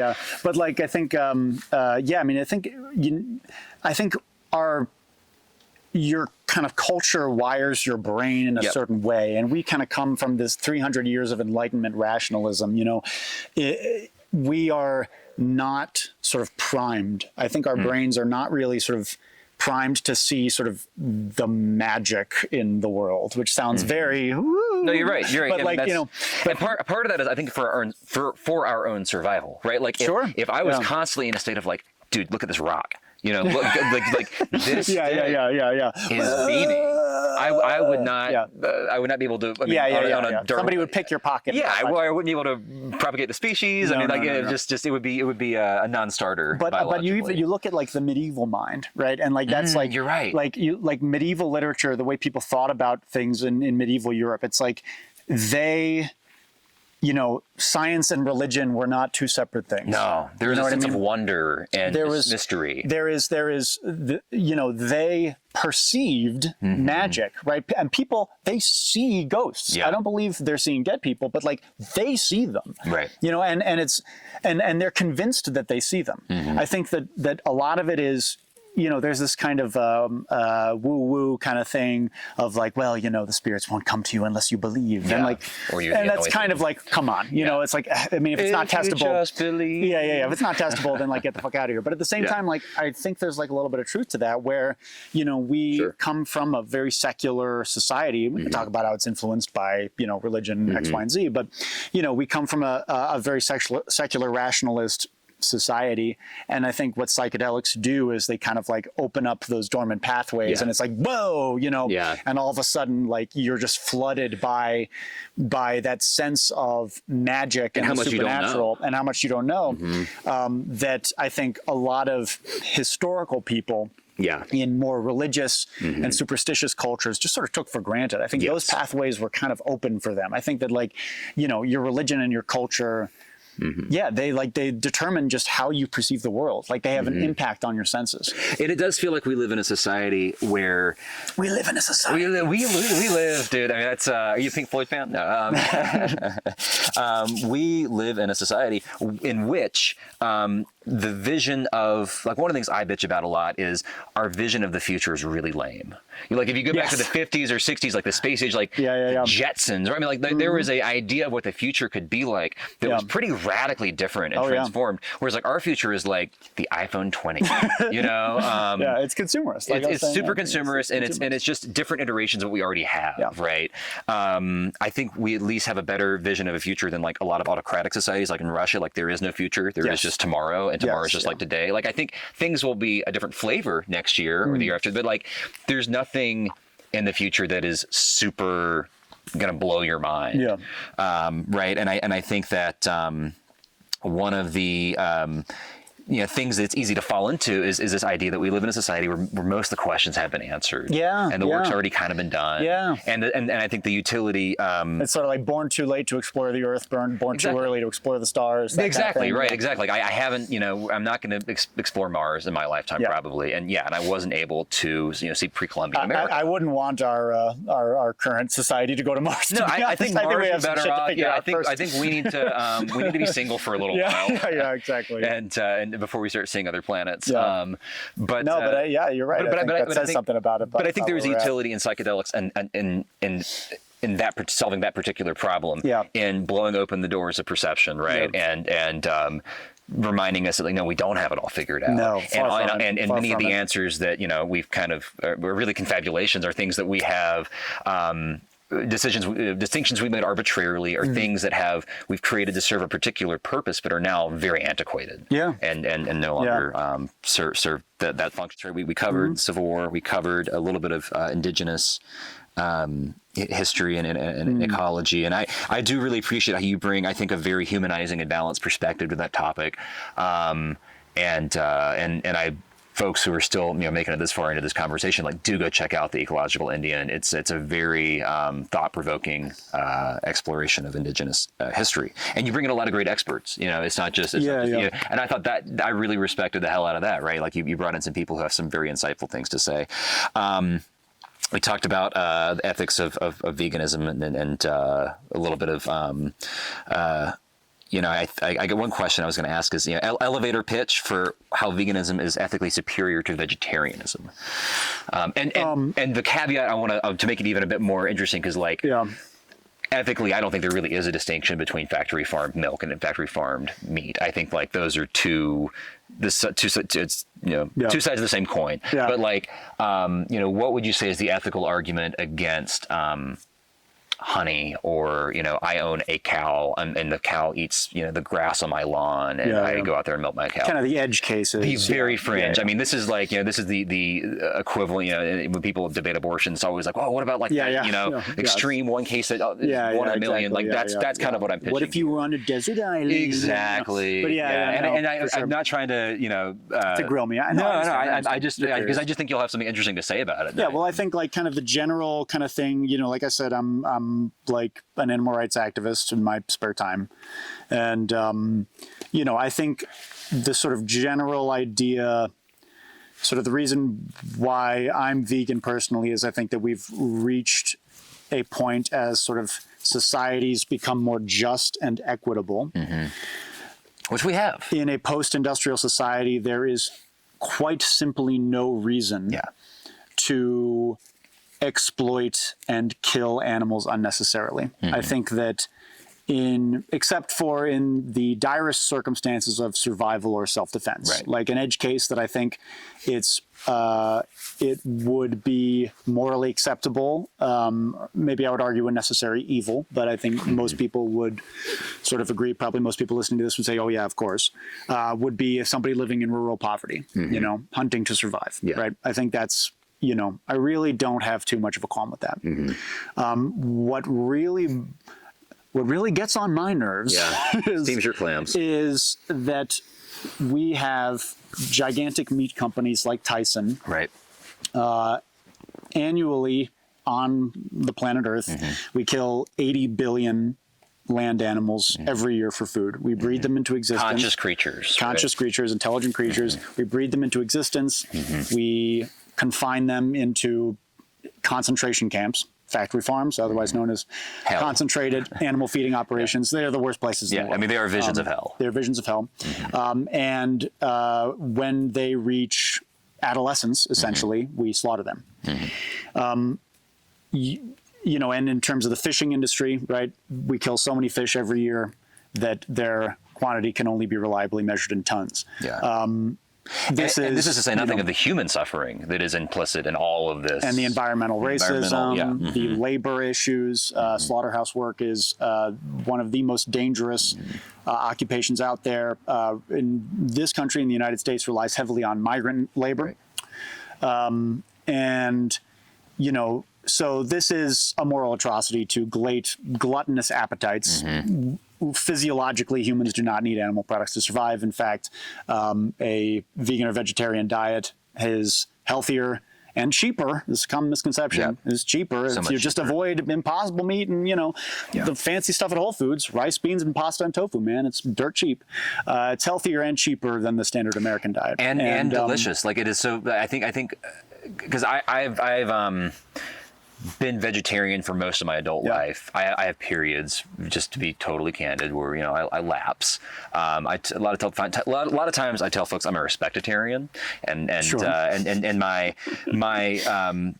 my lapses are not so much caused by like, oh man, I gotta eat a hamburger, but more of just like, I'm traveling, I'm somewhere, and somebody's gone to a lot of trouble, and they've placed a bowl of chili in front of me. And I used to, and I don't begrudge people, like, you know, who say, oh, I'm sorry, I apologize, but I can't, you know, because we have dietary restrictions. That's a thing. People have them for many reasons. I personally got to a place where I just got queasy about saying, I can't eat this. So, you know, I'll just like, okay, I'll eat it. It's already been purchased. It's already been, you know, the damage is done. So I'll consume it. So, and just to sort of, I guess, get to sort of the point about the edge cases too. So I think like, you know, I mean, you know, I think regardless of anybody's like personal consumption habits, right? I think like at the very least we can agree that something needs to change, right? Like the way that we're not doing it is the way that we're currently farming animals is a moral atrocity in terms of not only what we're doing to the animals, but what happens to humans. Basically, anybody who isn't a billionaire in a suit in this process is getting exploited horribly. And it's environmentally catastrophic. It is, you know, a lot of people don't like to talk about this, but the meat industry and the fishing industries are right behind fossil fuels as far as a leading cause of mass extinction and climate crisis. Animal agriculture takes up 26% of the surface of the terrestrial surface of the planet. Deeply inefficient. It is, and provides only a small number of our calories. It's the leading cause of deforestation, leading cause of habitat loss, and loss of biodiversity.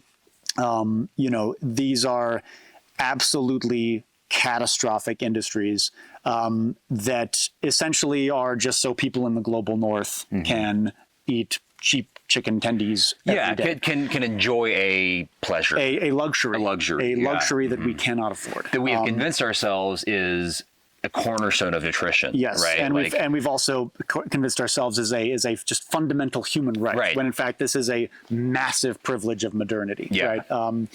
So you know, so essentially that's where I'm coming from. That this is it's killing us. It's killing the planet. And of course it's killing, you know, billions of intelligent, emotionally sophisticated beings every second of every day. And it needs to be torn down and destroyed without mercy as soon as possible. For a go ahead. I'm very, very long-winded. I apologize. I'm getting to your edge case thing because I think it's a fascinating question. So you say like the sort of what's sort of the difference between kind of being a vegetarian or a vegan.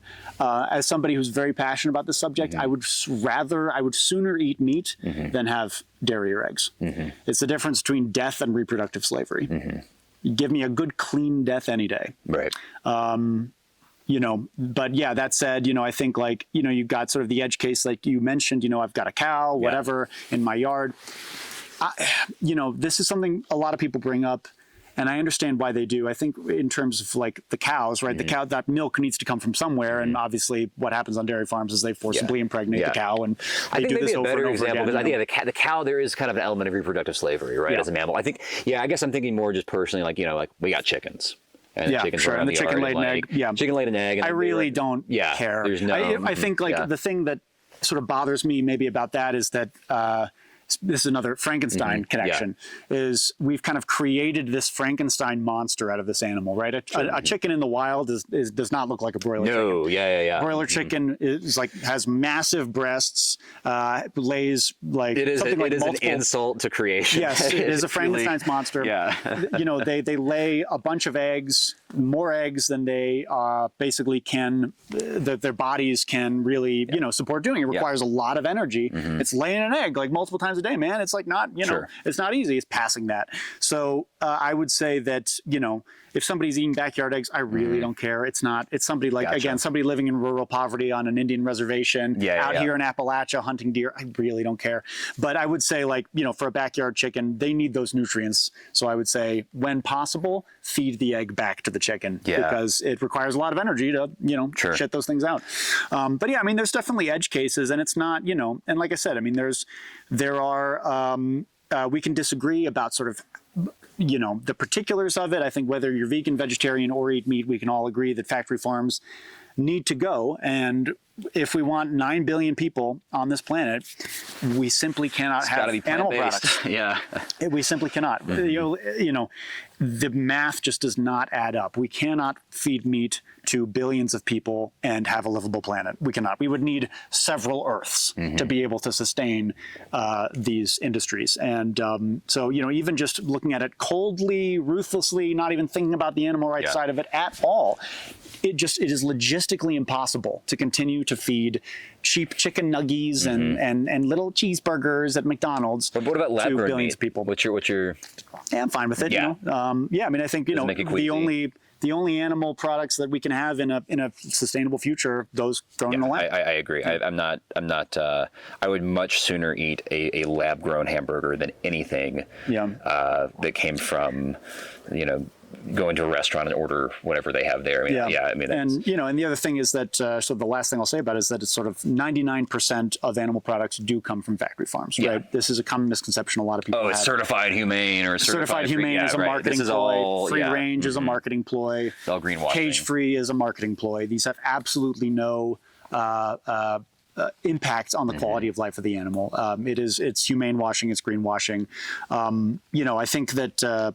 So that's something that's also sort of important to keep in mind, I guess. I feel like to get to where we need to be on this topic of factory farming and protecting our environment and our health, and I mean, this issue really is at the nexus of so many other issues, environmental racism, right?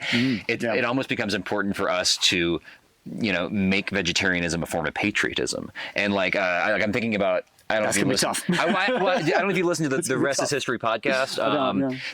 These two British historians, they've got a cool podcast. They talk about history, and one of them, they talk about the history of, I guess, British foodways, and they talk about how beef became a signifier for British, anti-French, just like a good Englishman. We have like life, liberty, and beef, right? Yeah, exactly. As opposed to that, that poor, deprived, slave of Napoleon over across the channel. Well, and this was common in colonialism too. Right. I mean, animal agriculture is the handmaiden of colonialism, and here in North America is the #1 driver of the seizure of indigenous lands because, like you said, it's so inefficient. You got to graze, right? You got to graze. And then we see it here today with the prime rib is like the symbol of American abundance, and I'm going to put a prime rib on my table, even though I'm maybe not a person of high means. I can still cheaply provide something that in many other parts of the world is a luxury. And people say, Europeans were big meat eaters and of course dairy consumers. Most something like 80% of humans are lactose intolerant to some degree. Only Northern Europeans can reliably sort of digest it, except for with like repeated exposure. But stuff like that, where it's like, we're virile, we're meat eating, and we're going to conquer all of these like rice eating Asiatics and stuff. Like that was a thing. That was a vibe 100%. Back in the Victorian era. But that's sort of like you said about sort of making sort of vegetarianism, sort of this sort of, I guess, cultural kind of thing, I think that's going to be tough. We're already seeing real tough, like the cultural backlash against lab-grown meat. I mean, it's illegal in Florida. You've been called a soy boy. Oh yeah, I'm proudly a soy boy, right. man.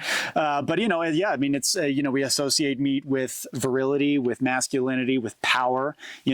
When people when meat eaters, toxic meat eaters, want to trigger a vegan, they say, I'm going to go eat a steak, even though cow farming is actually probably the most humane form of animal farming. Of course, the most humane. We're still talking about the difference between Harvey Weinstein and Bill Cosby. It's like here. Dachau and Auschwitz right there. Right? Yeah, exactly. But if you really want to trigger a vegan, say, I'm going to go eat eggs, because those are by far the most cruel animal product. But a steak is the symbol of power and wealth. It's this slab of meat, veiny slab of flesh that's hard, and your imagination runs wild. Absolutely. It doesn't take a lot to connect those dots. No, it sure doesn't. So to pivot away from veganism, this is going to be a purely self-indulgent portion. And maybe this is because I know we're coming up on time. We got like 15, 20 minutes left. I want to talk about your filmmaking process. And I'm just really curious, as somebody who, I didn't go to filmmaking school. I have a first grade understanding of Adobe Premiere Pro. What do you use to edit? Yeah, Premiere Pro. Okay, cool. Yeah. Did you like take classes on how to use it? And I did not listen during my editing classes. So yeah, mostly self-taught. So who does your animations? Do you do the animations for your videos, or? I do some of them. Sometimes I contract out people. Yeah. But yeah, I mean, I generally, I'm not very good at animations. I have one wonderful VFX artist who I've worked with a number of times. His name's Blair, and he's done, like the Checkmate Lincolnites finale, the lightsabers and all that. I was going to ask about, some of the special effects. Yeah. I would love to get more into the. We do a lot of commentary right now on current events. I'd like to get more into edutainment space. Sure. North Carolina history is so interesting. It is Carolina culture is fascinating, and there's a real need for it. Right now we have a Democratic governor who's, I think, crushing it, but we have a really, there's a just stupid Republican majority in our state legislature, and I don't use that term lightly. I mean, people who have a deeply shallow, but a tremendously shallow understanding of our history and our culture, and would love to do my part to correct that. Absolutely. With some of those, because you just do such a good job of, like, again, deep content. You cite your sources with eye-catching visuals. Sure. So that's, I didn't know if that was just like all a one-man show, or a lot of it is. Yeah. I mean, but yeah, I mean, I definitely have, obviously the more elaborate the production, the more sort of personnel that goes into it. And, I mean, I've got really, I've been able to cultivate like this really phenomenal kind of company of players, who like, people who were in the Checkmate Lincolnites finale. A lot of similar people worked with me on my movie, The Sudbury Devil, and my web series, Frozen 50s Man, which has a new episode coming out soon. So I've definitely have a little team around me, and that's what I think has been probably the most exciting part of my channel's success to me, which has been kind of like, oh boy, I get to actually make cool little productions with my friends, and not have overlords and masters telling me what to do, and and be able to pay them, what I mean, be able to sort of have the references, the resources to be able to pay them and stuff like that. So that has been amazing. But yeah, that's cool that you're kind of getting more into that edutainment thing, because I feel like North Carolina is such a fascinating state. It does have such an amazing culture, and sadly, it's kind of been sort of commandeered by very regressive people, when in fact, like I said, with the Shelton Massacre, there's this North Carolina has, while there are dark periods, while there are horrible things, the Wilmington, coup, the Klan, all this sort of stuff, there's also these amazing stories of resilience, you know what I mean? And people like your ancestors, who the Quakers who came down here, I mean, these are stories kind of just waiting to be told, How do you approach the soundtracks in your, on the way up here? I've got a guy. We were listening to the 1861 overture, Was it Dylan DeRosa? Dylan DeRosa, yeah. God, he's good. Yeah, he's amazing. And he's a genius. I don't know how that magic was worked. If you came to him, he came to you. But your soundtracks are such a compliment to what's there visually, and I'm just curious, like how is this something you envisioned? Is like, I want the 1861 overture. This is how, like to what extent did you go to somebody and say, hey, I want something in this ballpark, and they said, I know exactly what you need, or did you write the score? You know, well, Dylan, we met in our early 20s, and he scored a short that I made, and we like just really hit it off. And we both have this kind of pet peeve that modern day movie soundtracks are basically just noise. It's droning, like there's no interplay. You know, like Nosferatu is a great example of this. Great movie, I love that movie, but the score is so uninteresting. It's just it's just horror stuff happening, you know. But like back in the day, you know, it used to be this operatic, and the orchestra would kick in, and you know, become this like huge part of it, and it would be high in the mix. That's half of why people like Star Wars. Yeah. Oh my God, more than half for me. Yeah. It's like, you know, and it would be high in the mix. It wouldn't be mixed super low, you know, and it would be this prominent part of the movie. And he's, you know, Dylan is, you know, very big and loud and operatic and Italian, and he just loves that too. So, you know, we were just like, yeah, why shouldn't a YouTube video just have like an amazing classical score? You know, it's like, you know, it's just, and that just appealed to us. And, you know, we don't like to do sort of half measures in that way. Oh, no, so, you can't go halfway to crazy. No, definitely not. On the topic of kind of your process, what role in your process, or just the creative process writ large, is there a role for AI? What is that? I know that's it's like I think about a lot. Like I don't use AI to do most of my work, but occasionally. Politics is complicated, and we recently had a case in North Carolina with our state Supreme Court race that hasn't been certified yet. It gets certified Tuesday because there was a protest by the Republican candidate who didn't want to lose to the Democratic candidate to throw out votes. It was in federal court, it was in state court, it was in federal superior court, it was in state appeal. I mean, it was legal ping pong, and I would write scripts to break this down to people, and occasionally I would use AI to be like, okay, take what I'm saying and tell me what I need to say to make this more digestible to a person who doesn't follow politics.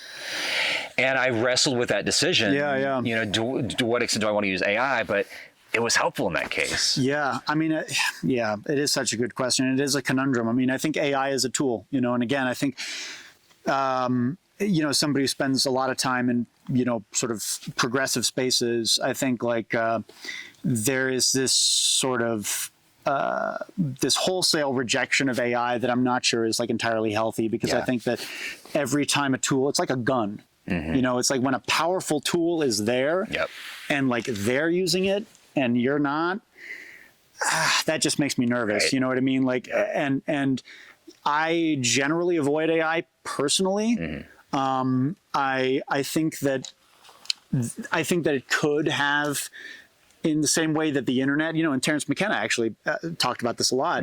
He envisioned the internet as this sort of democratizing force, this great equalizer, you know, and a lot of people back in the 80s and 90s who were sort of looking toward the future thought of the internet in that way. And like, didn't turn out that way.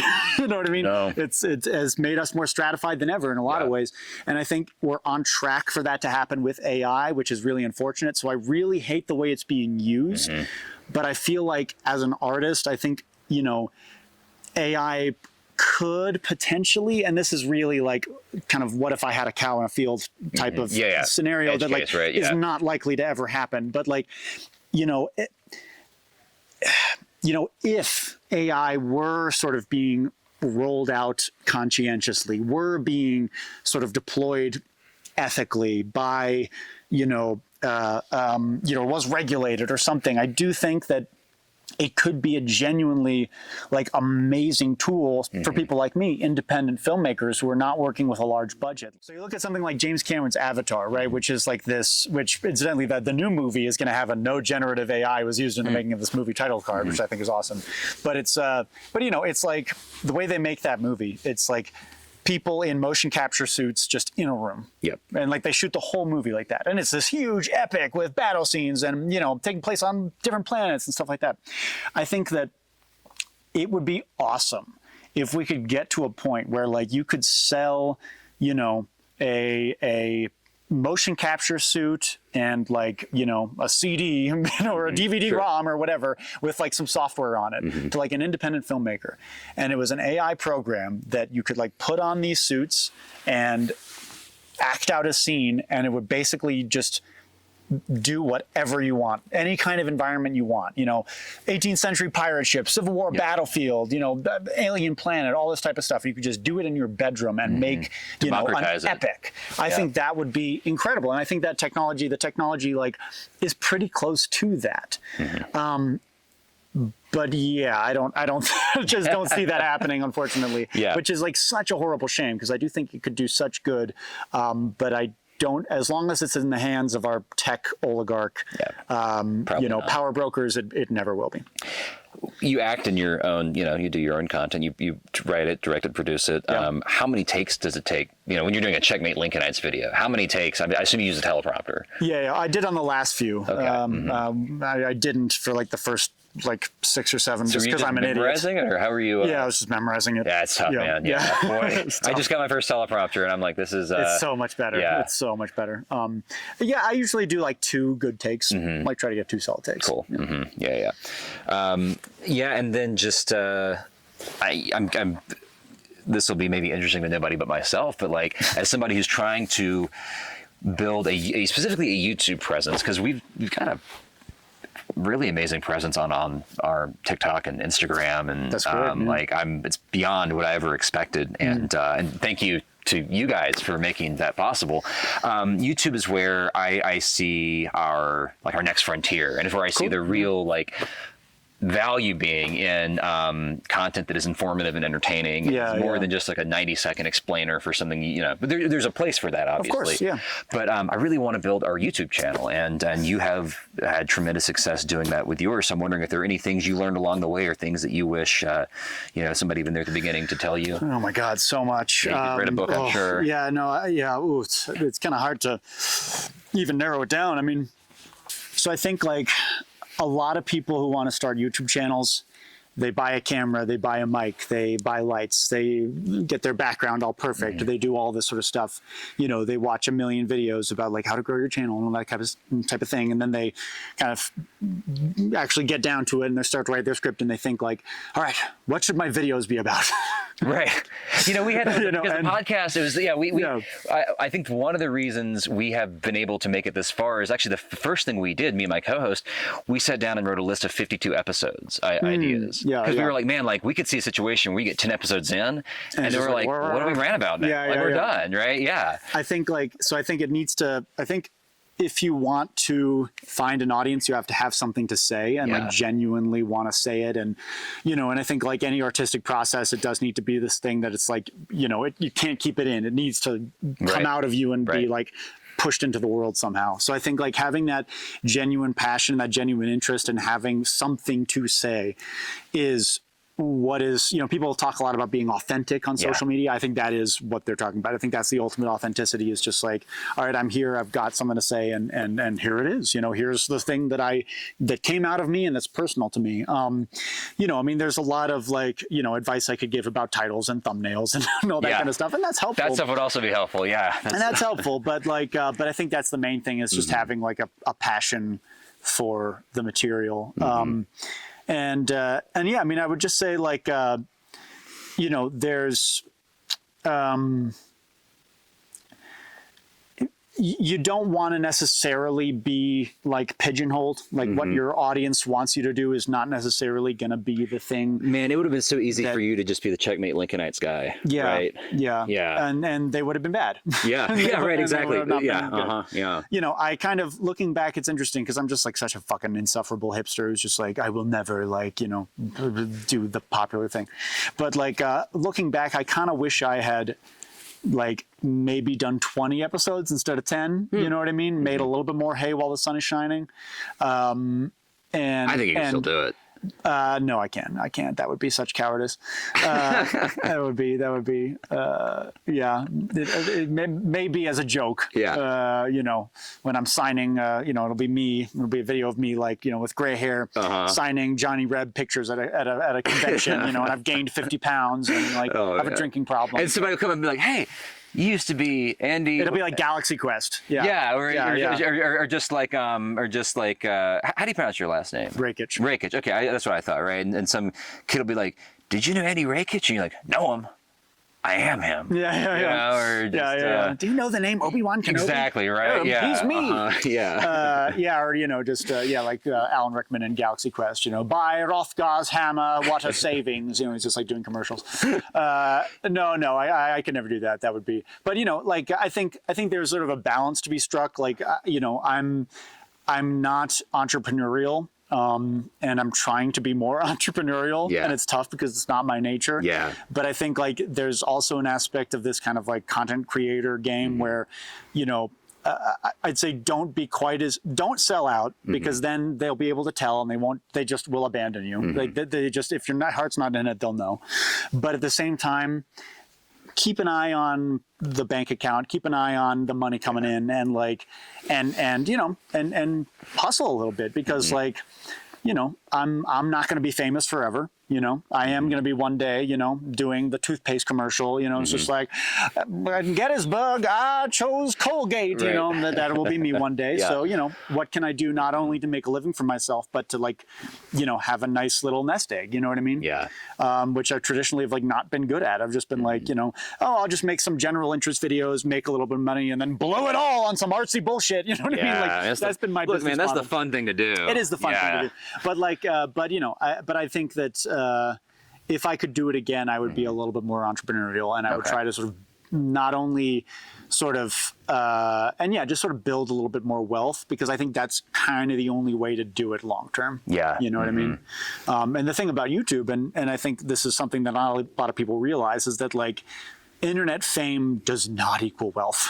No, well, that's actually like I've been very lucky, but I have like a comfortable middle class existence. Like I'm not rich. Yeah. My whole production company makes like $110,000 a year. Wow. I live off about like 35K of that. Wow. Yeah. That that has been something I have discovered along the way, right? Which is like, you don't pay rent with followers. No. Right? No. You don't buy groceries with followers. And I think that as somebody who up until really recently hasn't had a substantial social media following, I didn't appreciate that. I just assumed, you've got 100,000 followers. Well, surely half of them are sending you. No. Maybe 1%. If you're lucky. Like that is like very generous. But so I think that is something I've had to. I'm confronting now, and our platform has gotten to a place where it feels like it's at a crossroads where the amount of effort we're putting into what we're doing is tremendous, and can only be sustained if at least one of us is, hopefully both of us, could do it full time, right? Yeah. It's kind of like at a certain point where it's like we're absolutely like. If we keep doing what we're doing and the expectation isn't to go full time, we're insane. Yeah. Because we're doing it to the exclusion of all these other opportunities to build that nest egg, to have a family or something like that, right? Yeah. So. It feels kind of like a shit or get off the pot moment. And so that is kind of like, that's why I asked you when we were first sitting down, like, is it, Patreon? Is it grants? Like, how do you, cause I'm like, I'm trying to figure out how to, it would be a shame, as it would be, God, it would make me so sad if like in, 2020 or 2019, you'd be like, I had a good run. This was a fun thing, but I just gave up. And that's kind of where we are. There's only so much time in the day. There's only so much time, right? And you got to make it. You got to make it make sense financially. Yeah. I believe in you guys. I'm sure. I appreciate it, man. I'm sure you'll do it. Yeah, you just got to hustle. You just got to be smart, and build that loyal, followers. That thing they say about like 100 or 1,000 true fans, like that's real. I totally believe that. If you have 1,000 true fans, 1,000 people giving you money, you can live off that. I totally believe that. I think it's been very validating to hear you say certain things about, make sure that.